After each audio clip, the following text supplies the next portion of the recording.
This episode references suicide. If you or someone you know is having thoughts of suicide, please visit iasp.info to find a helpline in your country.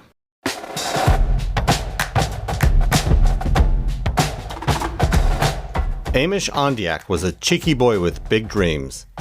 He was born to humble circumstances in a fishing community along the shore of Lake Victoria in Kenya. Emish loved science class and dreamed of becoming a respected doctor, maybe a neurosurgeon. But Emish had a secret hidden at the bottom of his footlocker in his dorm room. His secret lurked below his clothes, below his bedding, below his books. One Saturday afternoon, his secret was discovered, threatening to upend everything about his life. And my fear was on now what kind of information they're going to spread, how will my life be after that, and who will actually be my friend anymore. But that experience also brought him closer to a mother he had never known. Hello, and welcome to Beyond, a podcast from the Elizabeth Glaser Pediatric AIDS Foundation. Today's episode, Emish's Source of Strength. Join me.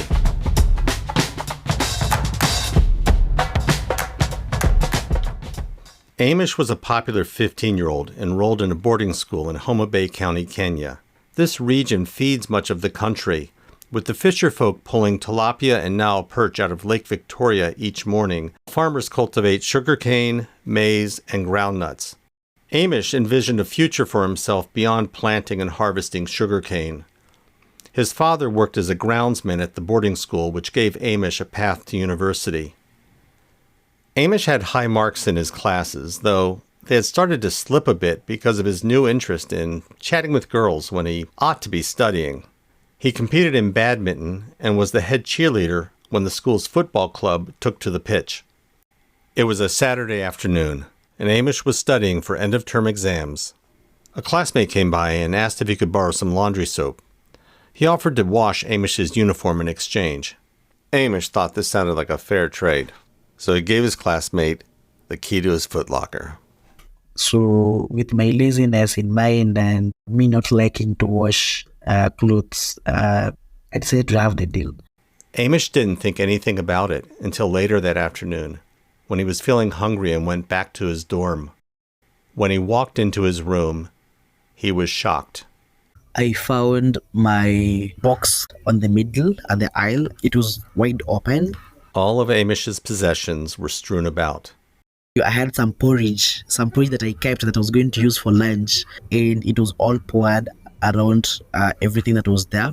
Emish looked around the room. All of the other footlockers were neatly stored. His was the only one that had been pulled apart. Why was he singled out? Then he saw something. On top of it were my tablets. The tablets. Emish's antiretroviral medication. They had been poured out over the entire mess. Emish is living with HIV. This was the secret that he kept carefully stashed at the bottom of his footlocker. The first thing I thought was just cursing or something, and tried to think how bad the damage has been. Emish never thought that anyone would find his medication. He kept it under his books at the very bottom of his footlocker. He was always careful to take his medication in the middle of the night when he thought everybody else was asleep. As he stood looking at the mess, he wondered, did somebody see him take his medication? Did his classmate come looking to see what was hidden in his footlocker? He felt violated. Yes, violated. Emish always hid his HIV status. He didn't want to be judged. And my fear was on now what kind of information they're going to spread, and if it spreads around, how will my life be after that, and who will actually be my friend anymore. The questions that were coming in, so they were like coming in. So obviously there was a question of, if they go and spread it to the entire school, then I won't be having any more friends. After Emish had put everything away, he went to find his friends. Their faces told him everything. You see that look when someone is judging you when they know something about you, whereby someone looks at you from the ground to up and back again by only moving their eyes, and their face is a little bit squeezed or something. They were just judgmental on their face. No one would talk to him. And when Amish went back to the dorm room, he was met by another surprise. His roommates had all moved out. I was just there in the cube alone, with having 4 beds around me, 4 empty beds, because they went even with their mattresses and their beddings. So that's now where I started feeling the loneliness part of it. And no one wants to associate with me anymore. No one wants to sit with you. It's only you and the teacher, and then the other students are just behind you. And then also in the discussions, no one wants to be in a discussion group with you. So you find yourself, you'll just have to read on your own. I felt like there was nothing around me.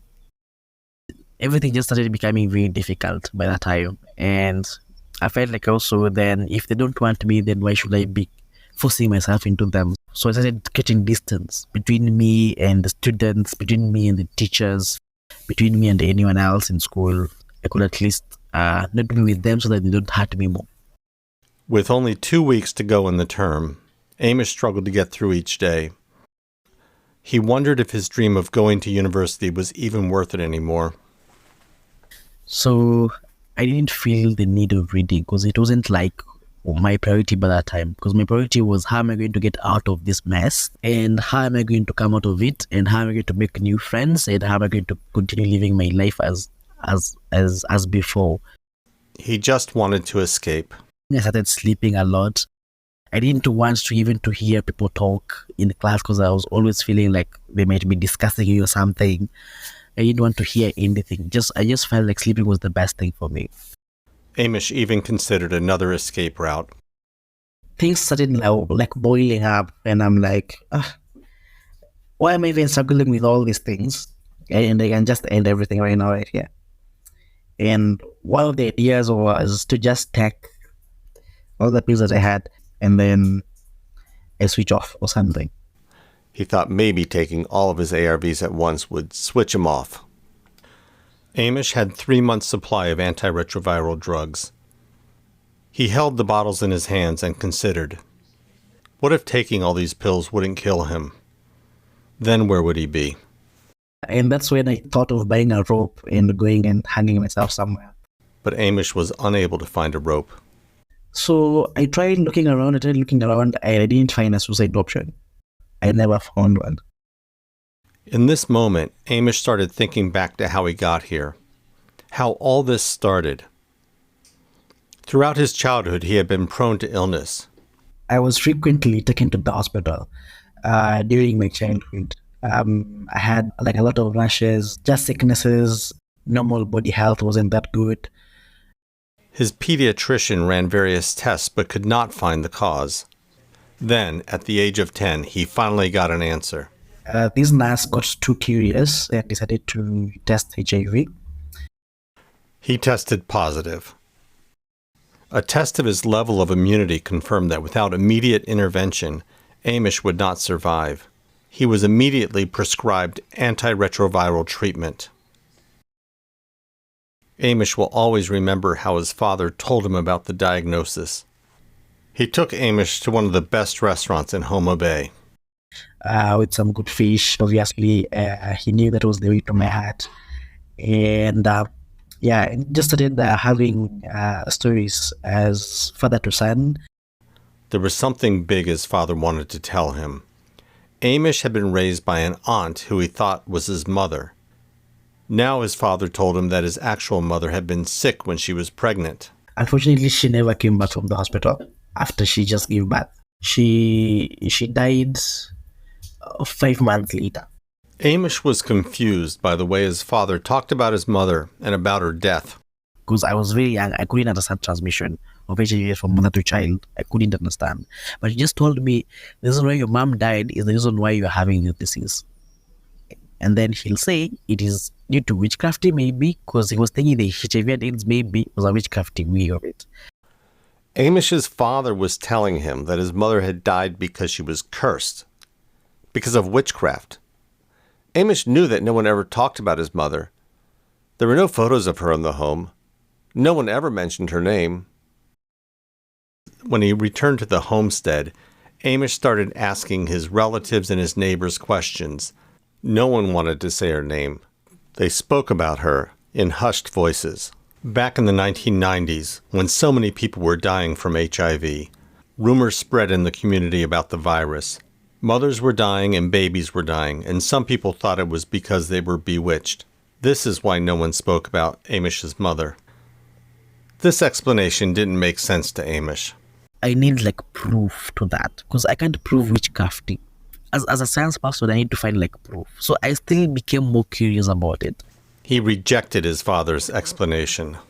Amish realized that the reason his mother died was because she was not given ARVs. Because I know now it was science-based. It is proof that HIV can kill you if you don't take your medications. So it's like, okay, that makes sense. Amish became obsessed with learning more about his mother. I'm not having a mom whom I can go to and cry to. So it's like, I need to know more. I need to see her pictures.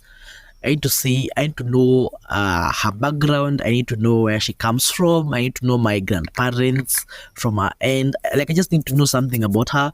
So I started looking into my dad's document because I knew that's the only place I could get something tangible to work with. And then that's where I found her identity card, her ID. That is now in 2014. Amish held the card in his hand and for the first time looked at his mother. There was something very familiar about her. Actually, a lot of people tell me I look like my mom mostly. I don't look like my dad.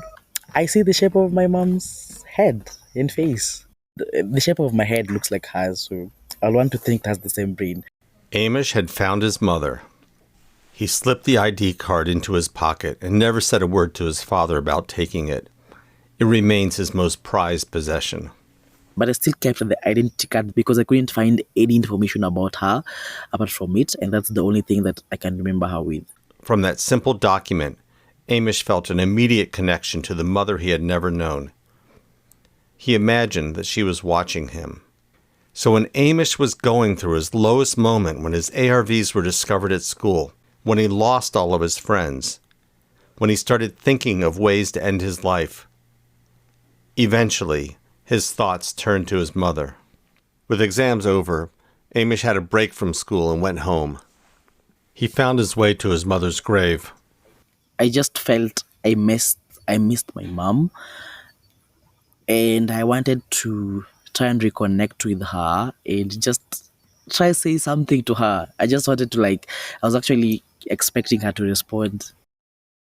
In the following morning, I find myself powered to move forward. You find that I just want to live my life. I just want to be a person who is responsible for change, a person who wants just to push forward with his life, be alive for her, maybe have kids on her behalf and all that stuff. Like, technically, I felt she empowered me from there. She wants me to live. She wants me to be prosperous as possible. She wants me to live a life that we could both enjoy.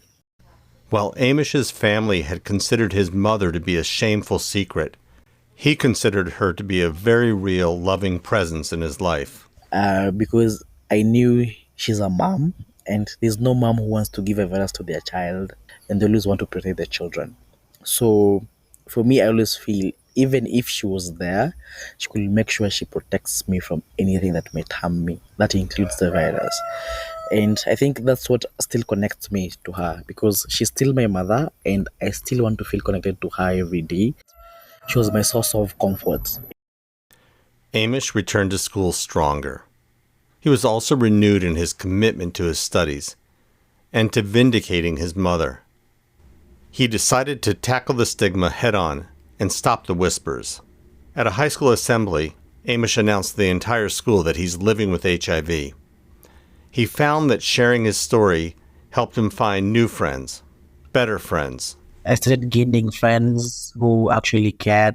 Eventually, even the boy who had bullied him, who had launched the stigma campaign against him at the school, that boy came to see him and apologized. Amish forgave him. Feeling empowered, Amish went one step further and gave an interview to The Standard, Kenya's most popular newspaper. Amish began speaking out against stigma towards people living with HIV. Amish no longer has a secret. Still, things have not always been easy. Amish has faced rejection countless times from potential romantic partners once they learn about his HIV status. This is one of his greatest ongoing frustrations. As he was finishing his secondary education, Amish found that he had so many questions about HIV. If the virus is in my entire body, it's in my blood system, and when I'm taking the tablet, it goes to my stomach, and then how does it reach to the virus on my fingertips? Or how does it reach to the virus in my brain? How is the drug moving to my body? As Amish approached the threshold to university, he needed to decide about his future. Technically, my focus was on the sciences because I know I was going to be a healthcare provider, or I'm going to work in the healthcare space. A chemistry teacher talked him through it. Like, what do you think will be exciting for you to do? And I was like, I just want to know how drugs work.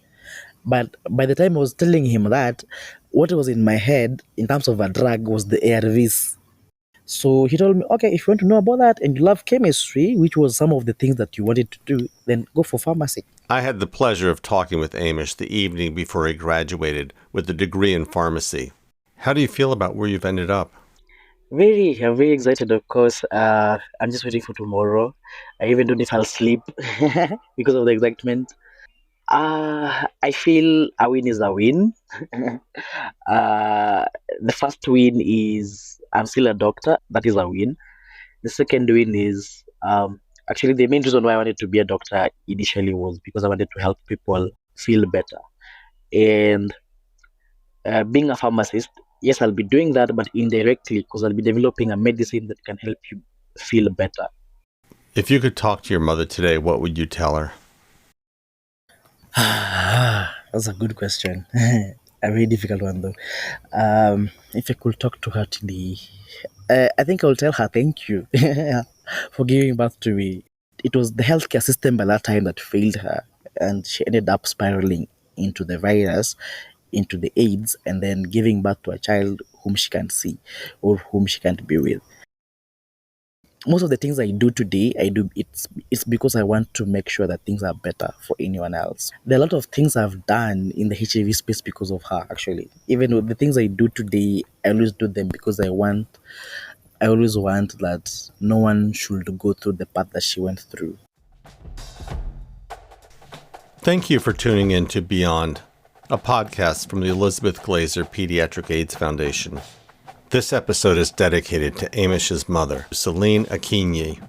Unfortunately, Amish's experience with stigma, depression, and suicidal ideation is not unique.